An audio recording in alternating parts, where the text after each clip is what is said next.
तो हेलो दोस्तों, आज हम आपको बताने जा रहे हैं एक ऐसे धार्मिक गुरु के बारे में जिसने पूरे सनातन धर्म को लज्जित करके रख दिया और पूरे हिंदू समाज के लिए एक कलंक बनकर रह गए। जी हाँ, हम बात कर रहे हैं आसाराम बापू के बारे में। लेकिन वीडियो को शुरू करने से पहले अगर आपने अभी चैनल को सब्सक्राइब नहीं किया है तो इसे सब्सक्राइब और बेल आइकन को जरूर प्रेस कर दें। एक समय था जब देश दुनिया में आसाराम बापू के करोड़ों की संख्या में अनुयायी होते थे। फिल्म स्टार से लेकर के राजनेता तक इनके सत्संग समारोह में आकर इनके चरणों के आगे शीश नवाते थे। लेकिन आखिर ऐसा क्या हुआ कि अचानक इनकी छवि इतनी धूमिल हो गई कि आज इन्हें जेल में आजीवन कारावास की सजा काटनी पड़ रही है। शुरुआत से जानने के लिए हम चलते हैं इनके बचपन की ओर। आसाराम बापू का जन्म 17 अप्रैल 1941 को नवाब शाह जिला सिंध प्रांत में हुआ था। इनका पूरा नाम आसूमल थाऊमल सिरुमलानी था। इनके गांव का नाम बेरानी गांव था जो कि अब पाकिस्तान में है। इनकी मां का नाम महागीबा और पिता का नाम थाऊमल सिरुमलानी था। 1947 में भारत विभाजन के समय वे और इनका पूरा परिवार गुजरात के अहमदाबाद में आकर बस गए। चूँकि ये विभाजन के बाद घर से बेघर होने के कारण आर्थिक संकट से जूझ रहे थे। कुछ समय के बाद इनके पिता की भी मृत्यु हो जाती है और इसके बाद इन्होंने अपनी मां से ध्यान और आध्यात्मिक की शिक्षा प्राप्त कर ली। इसके कुछ समय के बाद इन्होंने घर छोड़ दिया और देश भ्रमण पर निकल पड़े और तब जाकर ये स्वामी श्री लीलाशाह जी महाराज के आश्रम नैनीताल चले गए। नैनीताल में गुरु से दीक्षा लेने के बाद गुरु ने ही इन्हें नया नाम आसाराम दिया।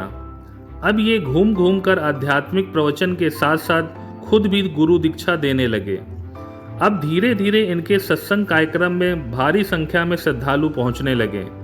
कुछ समय के बाद इन्होंने लक्ष्मी देवी से विवाह कर लिया और जिससे इनके एक पुत्र नारायण साई और एक पुत्री भारती देवी उत्पन्न हुई।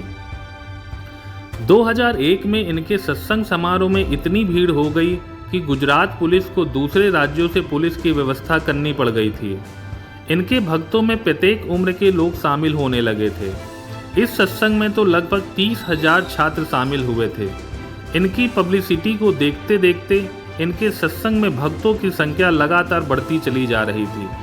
लेकिन इतनी पॉपुलैरिटी के ही बीच अगस्त 2013 में बापू आसाराम के ऊपर जोधपुर में इनके ही आश्रम में एक 16 साल की लड़की ने यौन शोषण का आरोप लगा दिया और इसके 2 दिन बाद ही लड़की के पिता ने दिल्ली जाकर पुलिस को इस घटना की जानकारी देकर के रिपोर्ट दर्ज कराई। अब आसाराम मीडिया के घेरे में आ गए थे और केस में पॉस्को एक्ट भी लगाया जा चुका था। यद्यपि स्कूल के सर्टिफिकेट के अनुसार लड़की वयस्क थी, लेकिन फिर भी इस केस में आसाराम पर पॉस्को एक्ट बड़ी नाटकीय तरीके से लगाया गया। अगस्त 2013 में आसाराम बापू के खिलाफ सम्मन जारी कर दिया गया और जब वे कोर्ट के सामने हाजिर नहीं होते हैं तो दिल्ली पुलिस उनके खिलाफ भारतीय दंड संहिता की अंतर्गत कई धाराएं लगा देती है।